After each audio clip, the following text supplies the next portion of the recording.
घरावर सोलर बसवायचंय ते पण खात्रीशीर आणि खिशाला परवडणारं. वीज बिलाला कायमचा फुल स्टॉप आणि सौर ऊर्जेचा जास्तीत जास्त फायदा घ्या. दर्जेदार सोलर सिस्टीम योग्य दरात आणि विश्वासार्ह सेवेसाठी राजमाता जिजाऊ एंटरप्राइजेस. संपर्क 7219 5277 79 90 67 75 15 75. मढी या ठिकाणी कानिफनाथ महाराजांच्या दर्शनासाठी भाविकांची मांदियाळी. अहिल्यानगर जिल्ह्यातील गर्भगिरी पर्वतरांगांमध्ये वसलेल्या मढी या ठिकाणी रंगपंचमीच्या निमित्तानं कानिफनाथ महाराजांच्या संजीवन समाधीच्या दर्शनासाठी राज्यभरातून लाखो भाविकांची मांदियाळी जमली आहे.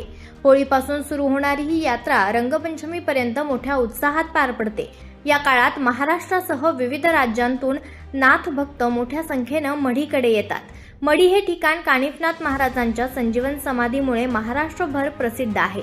यात्रेच्या काळात भाविक भक्त श्रद्धेनं मानाच्या काठ्या आणि नवसाच्या काठ्या घेऊन येत असतात. विशेषतः कैकाडी समाजाची मानाची काठी या ठिकाणी मानली जाते, तर गोपाळ समाजालाही होळीचा मान दिला जातो.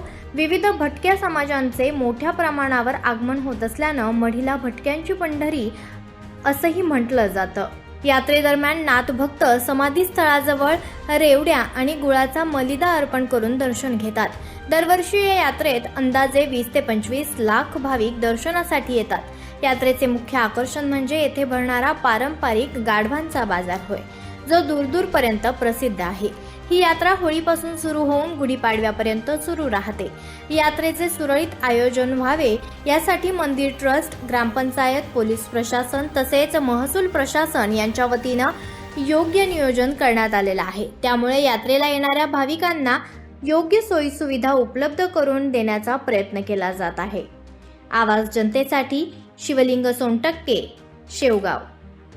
आवाज जनतेचा, लढा सर्वसामान्य जनतेच्या न्याय हक्कांसाठी.